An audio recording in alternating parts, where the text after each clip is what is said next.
It was a quiet, misty night in a small suburban neighborhood. A mother patiently waited for her daughter to arrive home after a school trip.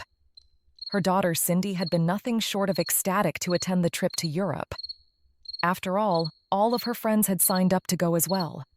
Although her mother had been hesitant to let her go, she finally caved at the last minute. Cindy's mother had always been overprotective of her, due to her constant anxiety and the amount of horrible incidents that were reported in the news every day, it seemed. It was not unusual for her to project her worries onto her daughter. However, she figured if she did not let her go to this, she'd never live it down. She hadn't wanted to risk losing her relationship with her, so she agreed to let her go. And it had taken everything in her to refrain from texting and calling her every hour. At least she was coming home now. Cindy's mother walked back and forth in her driveway, hoping there was no trouble with Cindy's ride home. Her face lit up when she saw the headlights of a car pull up to the house. Cindy jumped out. "Hi, Mom!" she shouted excitedly while unloading her suitcase from the back seat. "Hi, sweetie," her mother replied, waving. Cindy hurried over to give her mom a hug. "So, tell me all about it," her mom exclaimed, with her arm around her as they strode into the house. Cindy began to tell her all of the details about her trip, as her mom listened intently. Later that night, Cindy and her mom trudged up the stairs to their rooms for the night after watching a movie together. "Good night, sweetie," her mother said sleepily. "Good night, Mom," Cindy replied, and with that, they closed their doors and went to bed. It was not long before Cindy's mother was awakened by a loud thump. She sat up in bed, confused as to where the noise came from. Then it happened again, startling her.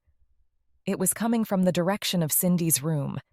She pulled her covers off, jumped out of bed, and made her way towards Cindy's room before slowly pushing open the door. It was pitch black in there. "Cindy, is everything all right?" she whispered. She squinted her eyes as they struggled to adjust to the darkness.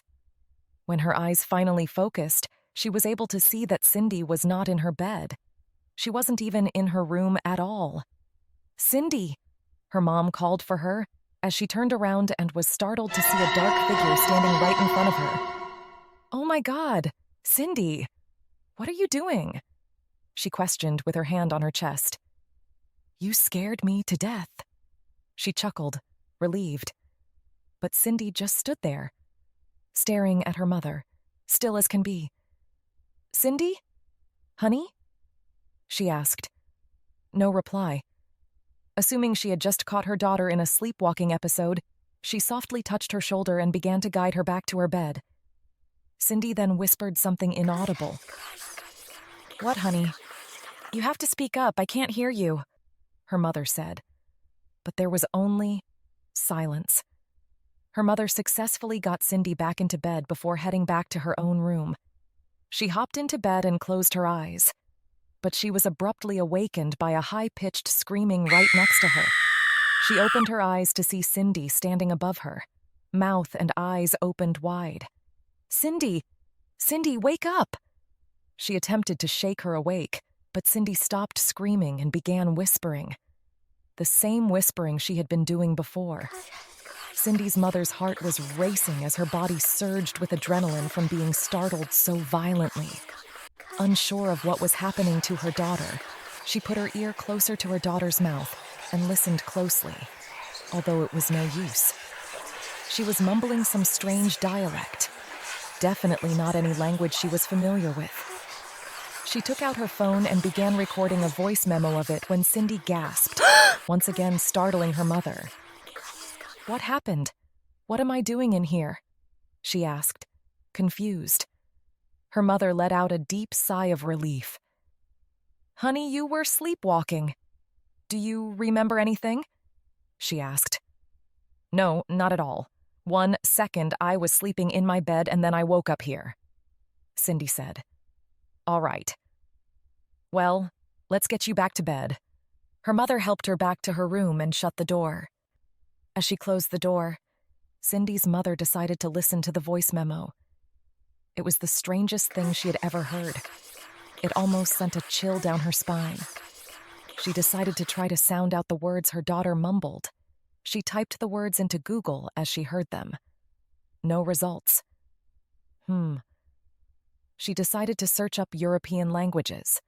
None of them sounded like the gibberish that had come out of her daughter's mouth. She was about to give up when a certain article caught her eye. Ancient European dialects. After opening it up, she found that in order to hear samples of these ancient languages, she would have to access the dark web. She sighed. That didn't sound like something she would do, but she had to figure out her daughter's episode for her own peace of mind. She clicked on the link to download the Tor browser. Nervously, she waited for it to load. The screen suddenly lit up with what she assumed was an extension of the article she originally clicked on. This was so unlike her, but there was no way she would be able to sleep without knowing the meaning of all of this. She scrolled through the article, listening to the samples of ancient European dialects. They were all certainly creepy, chilling even, but none sounded quite as haunting as the one she had witnessed that night. As she reached the end of the audio samples, she heard a creak in the floorboards behind her. She quickly looked over her shoulder. "Cindy?" she asked. No answer. She definitely did not want her daughter to see what she was investigating. Shrugging it off, she continued her search. She clicked the second-to-last sample. As it began to play, her skin went pale and throat went dry. This was it. The emphasis on certain letters sounded exactly like what Cindy has whispered. She clicked on the description. Her throat grew even more dry as she read. She gasped when she saw the words, "Form of the Baltic language spoken by a secret cult found in the underground catacombs of ancient Europe." To her horror, the next lines of the article revealed that this cult used this dialect to summon demons and other evil beings. People during the time period believed the cult had been practicing witchcraft in an attempt to assist demons in taking human form. Their main purpose had been to wreak havoc on Earth. Cindy's mother swallowed a large lump in her throat. As her hand shook, she clicked on a haunting image which appeared to be an ancient scroll with directions on summoning evil, containing what looked like spells and rituals. Cindy's mother clicked out of the browser, struggling to process what she just read. Feeling out of breath, she made her way downstairs to get a glass of water. But on the way there, she froze, unable to move. Her eyes were fixed on a document hanging out of her daughter's half-opened suitcase that she had left in the hallway to unpack later. Although what she could see of the document looked quite familiar, she slowly reached for it to confirm her suspicion. Surely enough, and to her absolute horror, she took in the contents of the document. It looked just like the ancient scroll she had found on the dark web.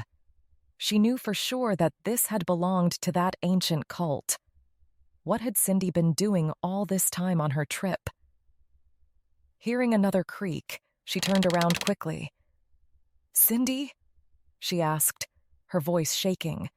There was no reply. The lights in the kitchen began to flicker. Her mother swallowed another lump, frantically looking around. She felt a presence. Someone was watching her. Suddenly, Cindy emerged out of the dark from the other room. She began whispering while staring intensely at her mother. She then began slowly walking toward her, her head bowed and long hair covering part of her face.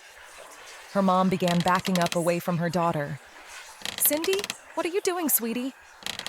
The whispering grew louder as Cindy continued to advance toward her mom. Her mother screamed as Cindy then began running at her full speed. Her mom sped up out of the kitchen and up the stairs, turning around at the top. "Cindy, stop it!" she screamed. "You're scaring me!" The power to the entire house was then cut. It was pitch black. Cindy's mother could not see a thing.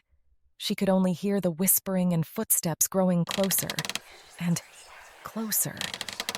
As she breathed heavily, not knowing what to expect, her eyes adjusted and focused on the silhouette of Cindy standing at the top of the stairs, only a few feet away from her.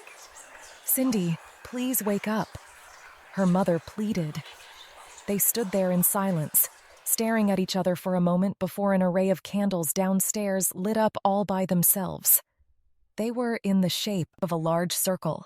Her mother gasped. "Cindy, what is this? What is going on?" she cried. Cindy reached out her hands and grabbed her mother by the throat, still whispering. Her mother gasped for air and struggled to push Cindy away. However, she was way too strong. She began to feel her feet leaving the ground as she kicked and struggled. This was the moment she knew for sure. Cindy was no longer in there. Cindy walked a few steps, holding her mother by the throat suspended in the air, before turning around and throwing her over the railing of the balcony. Her mother screamed before her body hit the floor. Perfectly in the center of the lit-up circle, a pool of blood emerged from around her body. With that, Cindy abruptly stopped whispering. She stared over the railing of the balcony at her mother's lifeless body, a smile creeping over her face. Cindy got down on her hands and crawled down the stairs to where her mother lied. She picked up the document and began reciting the words on it. The lights of the house suddenly flickered back on, illuminating Cindy's smiling face. Her mother's eyes popped open, and she sat up, surrounded by a pool of her blood. She felt her hair and facial features with her fingers, before turning toward Cindy. They smiled evilly at each other, knowing they had succeeded in their mission. They began whispering back and forth together, communicating as they held hands, smiling.